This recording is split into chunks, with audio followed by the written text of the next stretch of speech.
अपने क्लोन के रूप में डेवलप कर सकते हैं, स्वतंत्र सत्ता के रूप में डेवलप कर सकते हैं, जिसे हम कंट्रोल कर सकते हैं। और उसमें सूक्ष्म शरीर की सभी शक्तियां होती हैं। तो इस स्वाध्याय से हम अपनी शक्तियों को बढ़ाने की एक विधा सीख सकते आइए एक बार गायत्री मंत्र साथ साथ सभी लोग कमर सीधी करके बैठे, दोनों हाथ गोद में, नेत्र बंद। परम पूज्य गुरुदेव परम वंदनीय माता जी के चरणों का ध्यान करें अपने हृदय स्थान पर। भाव करेंगे इस गूढ़ ज्ञान को हम आत्मसात कर सके गुरु कृपा से। इस भाव से एक बार गायत्री मंत्र। हैं।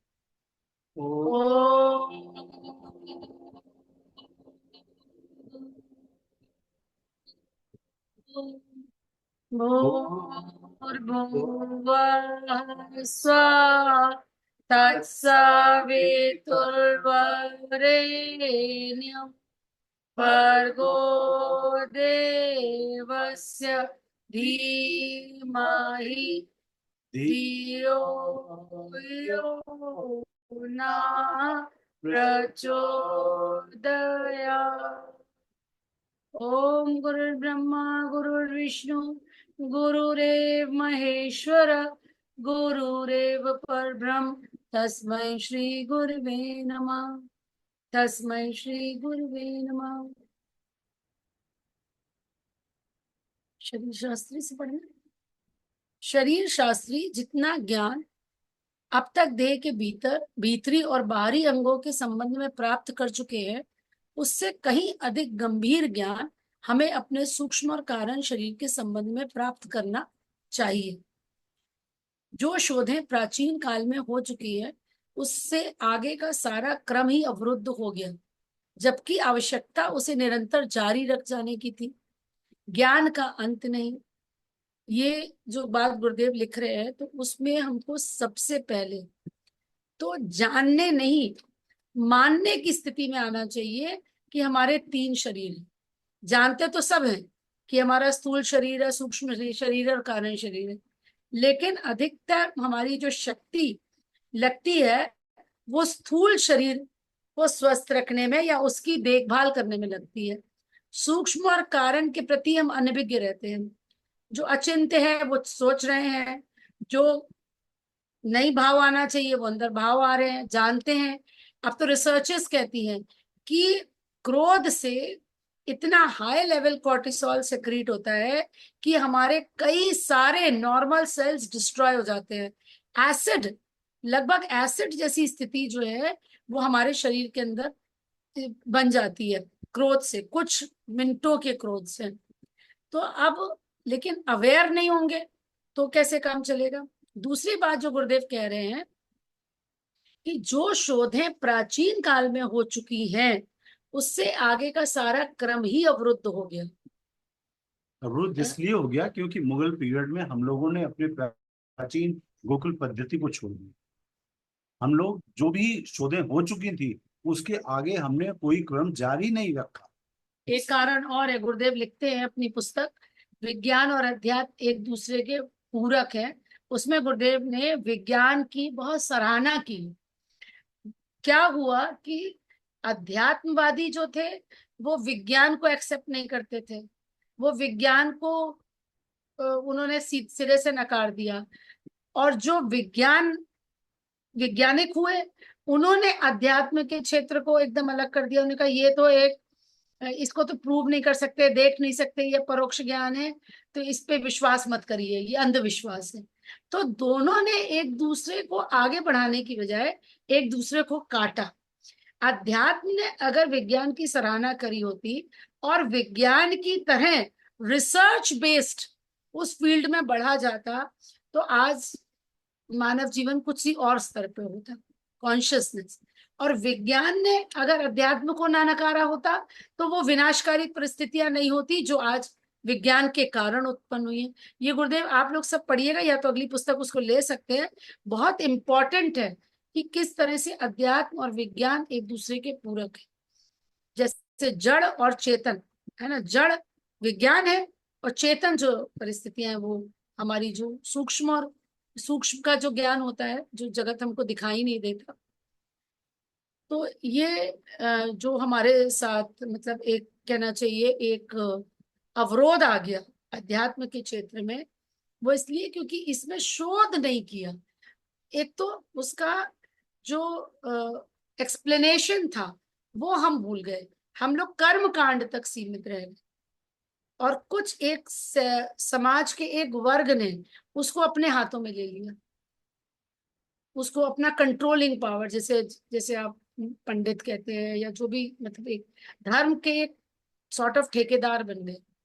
वो सही अध्यात्म का स्वरूप जो है समाज में नहीं जा पाया। जो प्राचीन काल में जाना जा चुका वह समग्र नहीं।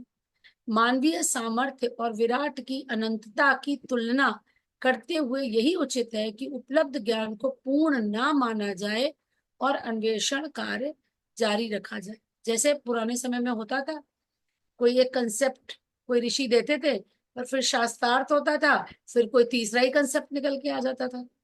मान्यता सब लोग अपने अपने प्रश्न के करते थे, मनों में प्रश्न उठते थे, उसका समाधान खोजते थे, और उसी पे वो उनकी डिबेट्स होती थी।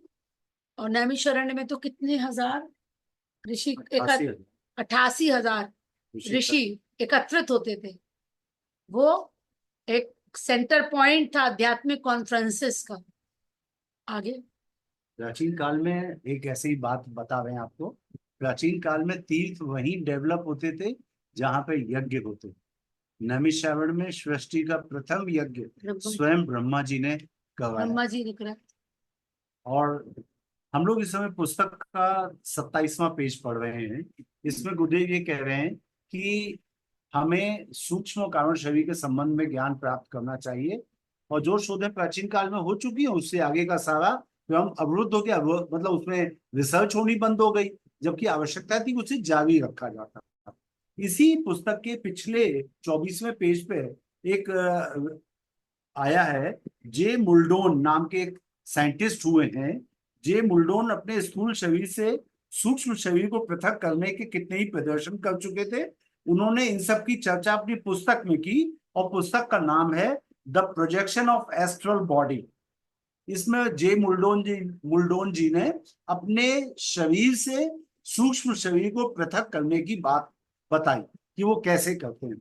पूज्य गुरुदेव ने एक शिष्य से बात करते हुए जब बताया कि वो अपने शरीर से सूक्ष्म शरीर को कैसे अलग करे, तो उसके लिए पूज्य गुरुदेव ने 2 पॉइंट बताए उन्हें।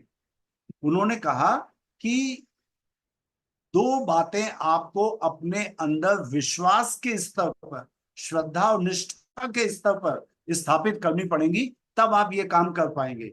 उसमें पहली बात तो ये है कि आप मृत्यु का भय अपने अंदर से निकाल दो। क्योंकि आदमी को सबसे बड़ा डर लगता है मरने का। आदमी की एज चाहे 90 साल हो जाए, चाहे 95 साल, मरने की बात ना करिए। मरने से डर लगता है। मैं स्वयं अपने लिए भी कह रहा हूं, हम सबको भी लगता है। ये बात जब तक आपके मन से नहीं निकलेगी तब तक आप ये कार्य नहीं कर पाएंगे कि अपने स्थूल शरीर से सूक्ष्म शरीर को अलग कर। पहली चीज। दूसरी चीज परम पूज्य गुरुदेव ने कही उनसे, उन्होंने कहा कि आपको एक तो मरने का भय खत्म करना पड़ेगा, और दूसरा अपने शरीर में आसक्ति को समाप्त करना पड़ेगा। शरीर के प्रति आसक्ति। अपने शरीर में जो आपकी आसक्ति है, अपने शरीर के प्रति आपका जो मोह है, उसे खत्म करना पड़ेगा। शरीर के प्रति जो मोह है उसमें आप सोच के देखिए, सुबह उठे थे, सुबह से लेके अभी तक क्या कर रहे हैं। आज तबीयत ठीक नहीं है, आज बुखार है, आज दर्द है, आज बदन में दर्द है, सिर में दर्द, आज सर में दर्द है, आज मन ठीक नहीं लग रहा। हर चीज जो भी बात कर रहे हैं वो शरीर के बारे में बात कर रहे हैं। तो शरीर के प्रति आसक्ति खत्म करनी पड़ेगी। जब शरीर में आसक्ति नहीं होगी तो शरीर से बाहर निकलने में कोई दुख क्यों होगा। या शरीर से बाहर निकलने की इच्छा पूर्ण तब हो पाएगी जब मृत्यु का भय ना हो और शरीर में आसक्ति हो। ये 2 बातें पूज्य गुरुदेव ने उनको बताई। आगे पढ़ते हैं हम लोग। एक बात और इसमें मैं कहना चाहती हूँ कि मानवीय सामर्थ्य और विराट की अनंतता की तुलना करते हुए यही उचित है कि उपलब्ध ज्ञान को पूर्ण न माना जाए और अन्वेषण कार्य जारी रखा जाए। ये तो गुरुदेव, मतलब गुरुदेव के स्तर के व्यक्ति ही कह सकते हैं। अभी हम लोग के लिए तो प्रॉब्लम ये है कि जो अन्वेषण हुए थे, हमें तो अभी उसका भी ज्ञान नहीं है, 0.01% भी ज्ञान नहीं है। ज्ञान नहीं, सही जिस बात। स्तर पे हमारी ऋषि सत्ताएं थी, अभी तो हमें कितना टाइम उस तक पहुंचने में लग जाएगा, क्योंकि हम तो अभी बिल्कुल ABCD से शुरू कर रहे हैं। और जो गुरुदेव ने दोनों पॉइंट बताए उसमें, वो दोनों पॉइंट उनके आत्मबोध और तत्वबोध की साधना में कवर होते हैं। रात में जब हम सोए तो आज की रात हमारे जीवन की अंतिम रात है, ये कह के सोए। तो प्रतिदिन आप सोचिए, अगले दिन जग गए तो ईश्वर का धन्यवाद कर रहे होंगे, भाई क्या पता है उठ पाते ना उठ पाते, है ना। तो प्रत्येक रात को आज का दिन समाप्त हुआ, ये हमारा जीवन समाप्त हुआ। प्रत्येक प्रत्येक रात दिन, एक मौत, प्रत्येक प्रत्येक दिन नया, नया जीवन, हाँ, प्रत्येक रात एक मौत। एक मृत्यु। सूक्ष्म और कारण शरीरों की स्थिति, शक्ति, संभावना और उपयोग की प्रक्रिया समझने में भूतकाल के साधन विज्ञानियों की जानकारियों से लाभ उठाया जाना चाहिए। सूक्ष्म और कारण शरीरों की स्थिति, शक्ति, संभावना और उपयोग की प्रक्रिया समझने में, तो इसके लिए हमको देखना पड़ेगा कि वो किस तरह से अपने सूक्ष्म और कारण शरीरों से कनेक्टेड रहते थे, किस स्थिति में। मतलब आपको ये समझना पड़ेगा कि अगर आपके अंदर एक उच्च कोटि के विचार आ रहे हैं, अच्छे निर्मल पवित्र भाव पैदा हो रहे हैं, तो आपका सूक्ष्म और कारण स्वस्थ है। और अगर आपके विचार ही निकृष्ट हैं, चिंतन ही उचित नहीं है, भाव अगर अपवित्र है, तो इसका मतलब अभी तो हमको नॉर्मल स्वस्थिति स्थिति में लाना पड़ेगा हमको। तो उनकी स्थिति क्या है, फिर स्थिति अगर पहचानी तो उसकी शक्ति कैसे बढ़ाएंगे, क्या संभावना है और क्या उपयोग हो सकता है उसका। तो ये हमको भूतकाल के साधन विज्ञानियों की जानकारियों से लाभ उठाना चाहिए। अंतरिक्ष के सूक्ष्म प्रवाह संचार में पिछले दिनों जो भी परिवर्तन हुए हैं और मनुष्य कलेवर के स्तर में जो भिन्नता आई है, उसे ध्यान में रखते हुए हमें शोध कार्य को आगे बढ़ाना चाहिए। इसको एक्सप्लेन। यहाँ पे गुरुदेव कह रहे हैं कि प्राचीन काल में जो भी साधना करते थे हमारे ऋषि मुनि, उनके जो रिजल्ट्स हैं उनसे हमको प्रेरणा ग्रहण करनी चाहिए। उन्होंने कैसे अटेन किया ये करना चाहिए। मैंने आपको पहले ही बता दिया, इस पुस्तक में परम पूज्य गुरुदेव ने पेज नंबर 93 पे बहुत क्लियर बताया है कि आगे हमको 4 साल तक के लिए क्या प्रक्रिया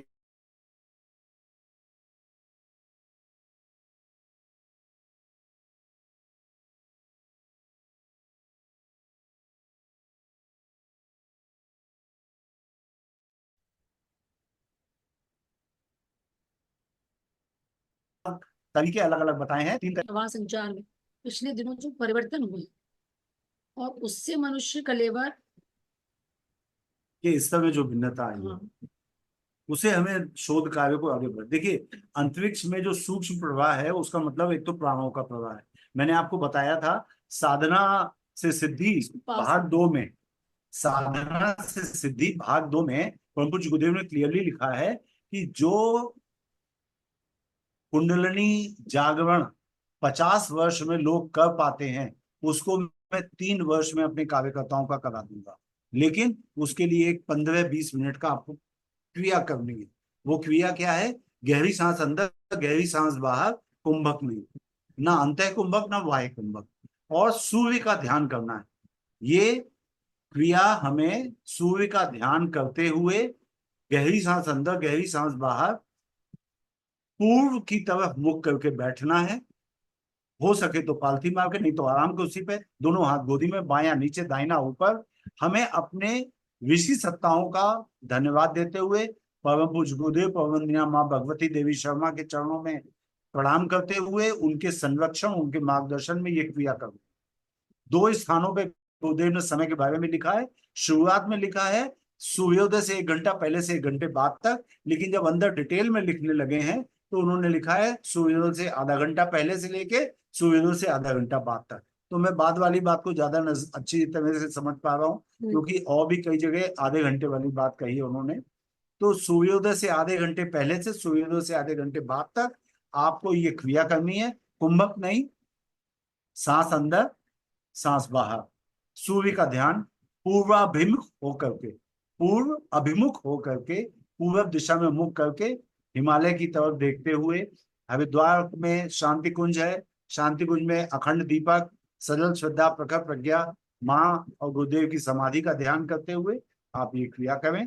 इससे आपकी कुंडलिनी जागरण में सहायता मिलेगी। तो गुरुदेव लिख रहे हैं कि अंतरिक्ष के सूक्ष्म प्रवाह संचार में पिछले दिनों में जो परिवर्तन हुए और मनुष्य कलेवर के स्तर में जो भिन्नता आई है, उसे ध्यान में रखते हुए शोध कार्य को आगे बढ़ाना चाहिए। डॉक्टर पूज्य साहब, गुरुदेव कहते हैं जी। यहाँ पे एक चीज थोड़ी सी पूछनी पड़ रही है, क्लैश कर रही है, क्योंकि जब पुराने स्वाध्याय का हम लोगों ने अध्ययन करा था तो उसमें गायत्री की 5 उच्च स्तरीय साधनाओं में नाद योग का जिक्र आया था। हाँ, तो नाद योग के लिए भी आपने यही समय बताया था और इसके लिए भी यही, तो ये कैसे संभव हो पाएगा?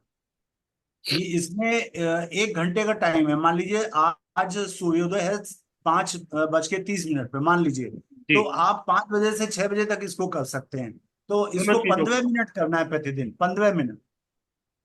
ज्यादा करें तो आपकी मर्जी, पर गुरुदेव के हिसाब से 15 मिनट काफी है। ओके। 15 मिनट इसको कर लें, 15 मिनट और साधनाएं यदि कर लें। संभव हो तो एक बार रिपीट कर दीजिए, क्योंकि आपके यहाँ से सिग्नल प्रॉपर ना होने की वजह से आपकी वॉइस जो है वो बहुत बीच में अच्छा, क्रैक कर गई थी, तो सभी लोगों को थोड़ा सा वो रहा होगा। गुरुदेव ने साधना से सिद्धि भाग 2 वांग्मय में क्लियरली लिखा है। हमें कुंडलिनी जागरण के लिए इस समय ऋषि स्तर की सत्ताएं, और ऐसा मान लीजिए दादा गुरुदेव और परम पूज्य गुरुदेव ही दे रहे हैं, एक शक्ति का प्रवाह दे रहे हैं। वो शक्ति का प्रवाह चलता है सूर्योदय से आधा घंटा पहले से सूर्योदय से आधे घंटे बाद तक। उस समय हमें पूर्व दिशा में अर्थात हिमालय की तरफ मुख करके उगते हुए सूर्य का ध्यान करते हुए और परम पूज्य गुरुदेव परम वंदनीय माता जी का ध्यान करते हुए उनको प्रणाम करके आप गहरी सांस अंदर लें, गहरी सांस बाहर निकालें, रेचक और पूरक करें, किंतु कुंभक ना, वाय कुंभक ना अंतर कुंभक, ना सांस अंदर रोके ना सांस बाहर निकालें। ये कुंडलिनी जागरण में सहायक होगा, क्योंकि गुरुदेव और माता जी एक सूक्ष्म शक्ति प्रवाह भेज रहे हैं और इसमें सूर्य का ध्यान करना है। ठीक है, ये साधारण बिल्कुल गति से, ये साधारण गति से श्वास मतलब गहरी सांस करके अंदर, धारण गहरी करनी। सांस बाहर, जी। गहरी सांस अंदर, गहरी सांस बाहर। ठीक है। आगे और पढ़ते हैं। एक शब्द यहाँ पे आया था, मनुष्य के आगे लिखा है मनुष्य कलेवर। कलेवर मतलब शरीर, कलेवर होता है कवरिंग। जी। आत्मा के ऊपर जो शरीर की कवरिंग है। तो मनुष्य का फिजिकल बॉडी हाँ, है ना, उसके स्तर में जो भिन्नता आई है, जी। भिन्नता के मतलब अगर देखा जाए तो जो आप अगर भगवान राम के समय पे देखेंगे तो भगवान राम के जब पदों के चिन्ह है तो बड़े बड़े वो लोग बहुत ऊंचे शॉर्ट लंबे होता है। होते थे, धीरे धीरे धीरे धीरे। हम लोग छोटे होते आए। हाँ, प्रज्ञा दीदी ने कहा है कलेवर का मतलब आवरण। आवरण, हाँ वही, कलेवर इज कवरिंग। स्थूल दृश्य शरीर की गतिविधियां इस भूलोक तक सीमित है। फिजिकल बॉडी मतलब केवल भूलोक तक सीमित है, क्योंकि इसको तो यहीं पे छोड़ के जाना पड़ेगा। सूक्ष्म शरीर भुवालोक तक और कारण शरीर स्वलोक तक अपनी सक्रियता फैलाए हुए। इन भूल भू भुवः भुवा स्व, लोगों को ग्रह उपग्रह नक्षत्र आदि समझने की आमतौर से भूल की जाती है। ये नहीं, लोक और ग्रह सर्वथा भिन्न है। ग्रह स्थूल है, जैसे हाँ पृथ्वी एक प्लैनेट, प्लैनेट है ना, ग्रह, स्थूल है। और लोक सूक्ष्म है, लोक इनविजिबल है। 7 लोक की हम बात करते हैं ना, भू भुव स्वः महा जना तपा सत्यम। तो जो भू, लोक है वो सूक्ष्म है, हाँ, और जो ग्रह है वो स्थूल है। जैसे पृथ्वी एक ग्रह है, शुक्र शुक्र एक, ग्रह, शनि ग्रह है, बृहस्पति ग्रह है। लेकिन इसी पृथ्वी ग्रह पे जो भुवः लोक है और स्वः लोक है, ये सूक्ष्म है। ग्रह स्थूल है, लोक सूक्ष्म। इस दृश्यमान अनुभव गम्य भूलोक के भीतर अदृश्य स्थिति में 2 अन्य लोक समाये हुए हैं, भुवः लोक और स्वलोक। यानी ये जो पृथ्वी लोक है, भूलोक, इस भूलोक के भीतर अदृश्य स्थिति में 2 और लोक हैं। वो लोक हैं भुवः और स्वः। वहां की स्थिति भूलोक से भिन्न है। यहाँ पदार्थ का प्राधान्य है। यहाँ मेन चीज क्या है, प्रमुख चीज क्या है, पदार्थ, फिजिकल मैटर। जो कुछ भी सुख दुख हमें मिलते हैं वे सब अणु पदार्थों के माध्यम से मिलते हैं। यहाँ हम जो आगे बढ़ा कुछ दीजिए भैया, आगे बढ़ा दीजिए। यहाँ हम जो कुछ आगे चाहते और या उपलब्ध करते हैं वह पदार्थ ही होता है। गुरुदेव कह रहे हैं ये जो धरती है, ये धरती भूलोक है, तो भूलोक फिजिकल वर्ड है, एक प्लैनेट है। ये फिजिकल वर्ड में यहाँ की स्थिति पदार्थ प्रधान है, फिजिकल मैटर है। या एटम्स। हाँ, जो कुछ भी सुख दुख हमें मिलते हैं वो सब अणु पदार्थों के माध्यम से मिलते हैं। आप सोने की कोई चीज खरीद के लाए, प्रसन्न हो गए, हमें सुख हुआ साहब, घर में सोने की एक चीज आ गई, क्या आया? मैटर है। यहाँ हम जो कुछ चाहते हैं या उपलब्ध करते हैं वह पदार्थ ही होता है। चूंकि शरीर, स्थूल शरीर चूंकि स्वयं पदार्थों को बना है, इसलिए उसकी दौड़ या पहुंच पदार्थ तक ही सीमित है। वह लोग विचार प्रधान होने से उसकी अनुभूतियां, शक्तियां, क्षमताएं, संभावनाएं सब कुछ इस बात पर निर्भर करती हैं कि व्यक्ति का बुद्धि संस्थान, विचार स्तर क्या। अब भूलोक जो है वो पदार्थ प्रधान है, वह लोग विचार प्रधान हो रहे, तो उसमें अनुभूतियां, शक्तियां, क्षमताएं, संभावनाएं जो कुछ हैं तो वो इस बात पे निर्भर करेंगी कि व्यक्ति का बुद्धि संस्थान, विचार का स्तर क्या था।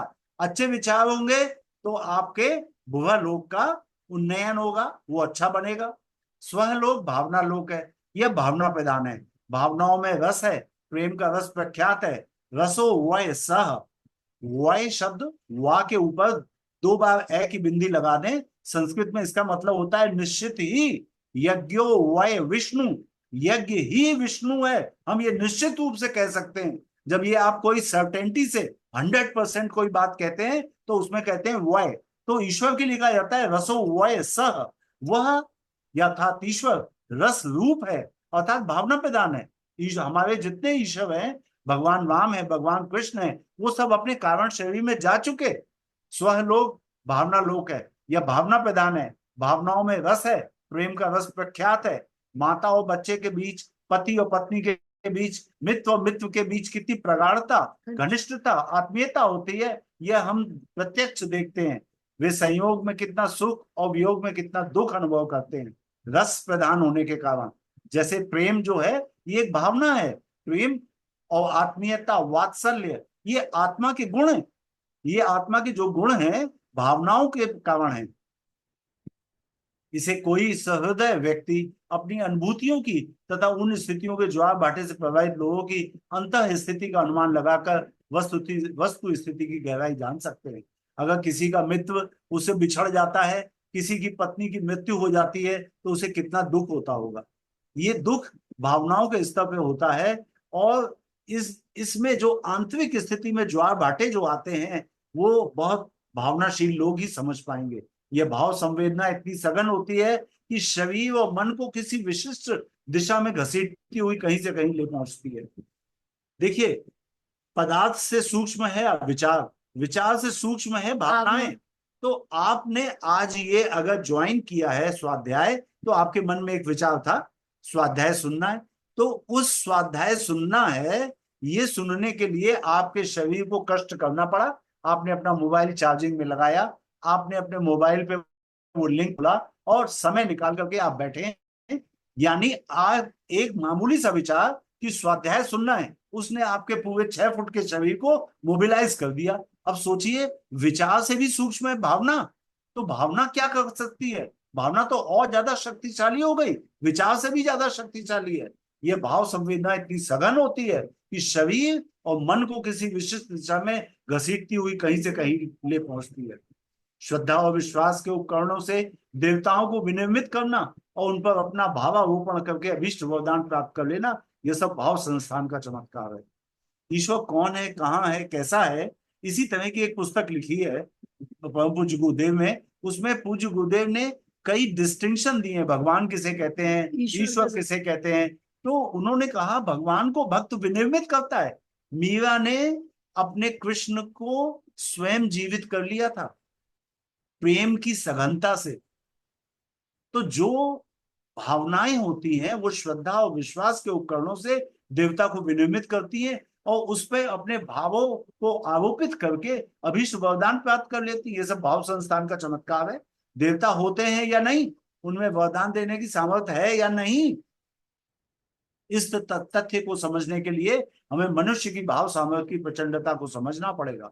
उसकी श्रद्धा का बल असीम है, जिसकी जितनी श्रद्धा होगी, जिसका जितना गहरा विश्वास होगा, जिसने जितना प्रगाढ़ संकल्प कर रखा होगा और जिसने जितनी गहरी भक्ति भावना को संवेदनात्मक बना रखा होगा, देवता उसकी मान्यता के अनुरूप बनकर खड़ा हो जाएगा।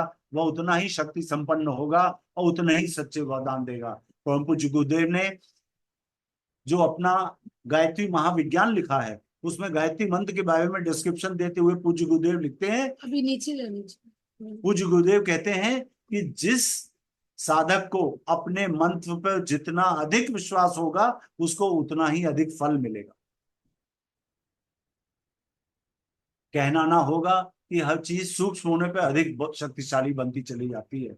मिट्टी में वो बल नहीं जो उसके अति सूक्ष्म अंश अणु में है, हवा में वो सामर्थ्य नहीं जो ईथर में है, पानी में वो क्षमता नहीं जो भाप में है। स्थूल शरीर के गुण धर्म से हम परिचित हैं, वह सीमित कार्य ही अन्य जीव जंतु पूरे कर सकता है। जो अतिरिक्त सामर्थ्य, अतिरिक्त प्रतिभा, अतिरिक्त प्रखरता मनुष्य के अंदर देखी जाती है, वो उसके सूक्ष्म और कारण शरीरों की है। आपको अंदाज होता होगा कि एक मनुष्य और दूसरे मनुष्य में जो अंतर है वो उनके चिंतन चरित्र व्यवहार के कारण है। उसके चिंतन में डिफरेंस उसको अधिक आपका मित्र बना सकता है, और उसके चिंतन में गलत तत्व आ जाए आप अपने परिवार से उसको दूर कर देंगे। स्थूल शरीर के गुणधर्म से हम परिचित हैं, वह सीमित कार्य ही अन्य जीव जंतुओं के पूरे कर सकता है। किस जो अतिरिक्त सामर्थ्य, अतिरिक्त प्रतिभा, अतिरिक्त प्रखरता मनुष्य के अंदर देखी जाती है, वह उसके सूक्ष्म और कारण शरीरों की ही है। बाहर से सब लोग लगभग एक से दिखने पर भी भीतरी स्थिति के कारण उनमें जमीन आसमान जितना अंतर पाया जाता है। यह रक्त मांस का फर्क नहीं, वरन सूक्ष्म शरीर की अंतः चेतना में सन्निहित समर्थता और असमर्थता के कारण होता है। कुछ गुरुदेव लिख रहे हैं कि बाहर से तो लोग एक से ही दिखते हैं, लेकिन उनमें अंतर कैसे होता है? भीतरी स्थिति के कारण। उनमें जमीन आसमान का जो अंतर आ जाता है वो भीतरी स्थिति के कारण है। रक्त और मांस तो सब में एक तरह का होता है। ज्यादातर रक्त जो है ए पॉजिटिव या B positive, O positive, A B positive या निगेटिव, ये 8 तरह के ब्लड ग्रुप है, लेकिन ऐसे अंतर नहीं किया जा सकता। सब में वही रक्त है, सब में वही मांस है, लेकिन अंतर कहाँ आता है? सूक्ष्म शरीर की अंतः चेतना में। उसके अंदर समर्थता है अथवा नहीं, यही अंतर लाता है। पंच भौतिक स्थूल काया को जिस प्रकार आहार, व्यायाम, चिकित्सा आदि उपायों से सामर्थ्यवान बनाया जाता है, उसी प्रकार सूक्ष्म शरीर तथा कारण शरीर को भी योग साधना द्वारा परिपुष्ट बनाया जाता है। मनोबल और आत्मबल के कारण जो अद्भुत विशेषताएं लोगों में देखी जाती हैं, उन्हें सूक्ष्म शरीरों की बलिष्ठता ही समझना चाहिए। साधना का उद्देश्य उसी बलिष्ठता को संपन्न करना है।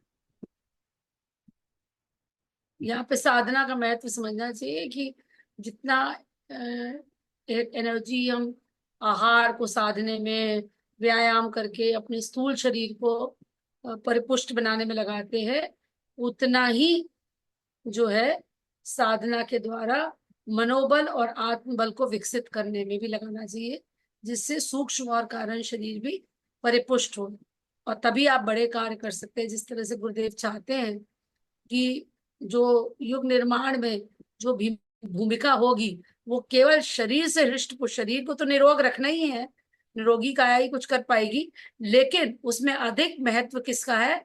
आपके बढ़े हुए मनोबल और आत्मबल का। क्योंकि शक्ति तो गुरुदेव की काम कर रही है, लेकिन आपका मन अच्छा होना चाहिए, करने के लिए तत्पर होना चाहिए, और हर काम को एक पॉजिटिविटी के साथ कि हम ये देखें कि हाँ सब कुछ गुरुदेव की इच्छा से अच्छा ही हो रहा है। तो ये साधना के द्वारा हमको आत्मबल और मनोबल को विकसित करना है। पूज्य गुरुदेव ने अपने साहित्य में एक जगह लिखा है, आज के लिए आज शेयरिंग बंद कर दीजिए भैया। पूज्य गुरुदेव ने अपने साहित्य में लिखा है कि महात्मा गांधी जो कि बहुत छोटे कद के पतले दुबले व्यक्ति थे, उनके लिए इंग्लैंड के शासक ने अपने वरिष्ठ अधिकारियों को निर्देश दे रखा था कि कभी भी एम के गांधी की आंखों में आंखें डाल करके बातें ना करें। उनका मानना था कि उनमें आत्मबल इतना है कि वो आपको हिप्नोटाइज करके अपनी बात मनवा लेंगे, वो आपको अपने जाल में फंसा करके और जो वो चाहेंगे उस तरह के आदेश करवा लेंगे। तो उनको मना रहता था शीर्ष अधिकारियों को कि महात्मा गांधी की आंखों में आंखें डाल के बात ना करें। वो एक छोटे से काया के स्वामी, पतले दुबले व्यक्ति, लेकिन आत्मबल संपन्न थे। यानी कि उनका कारण शरीर जो है वो इतना मजबूत होता होगा कि जिसके कारण से मतलब सामने वाला सम्मोहित हो जाता होगा, जो वो चाहते होंगे वो करने लग जाते होंगे।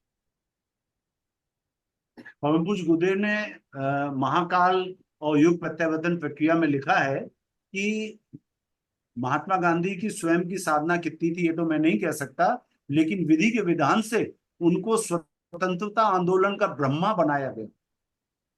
जैसे मतलब यज्ञ परमात्मा की कृपा से, परमात्मा की कृपा से स्वामी रामकृष्ण परमहंस, मां शारदा, महर्षि अरविंद, महर्षि रमन, जो तीन उस समय खंड अवतार की चेतनाएं थी, तो उन सब की संयुक्त शक्ति से उनको इतना आत्मबल संपन्न बनाया गया कि स्वतंत्रता आंदोलन के ब्रह्मा का पद उनको दिया। पुरोधा। आज एक और बहुत ही गूढ़ पॉइंट जानने को मिला कि ये जो ग्रह हैं ये स्थूल के हैं और सूक्ष्म में जो है वो वो सात्विक लोग हैं, जो है। वो चलिए सभी को कराएं। प्रणाम। ओम शांति शांति शांति। शुभ रात्रि।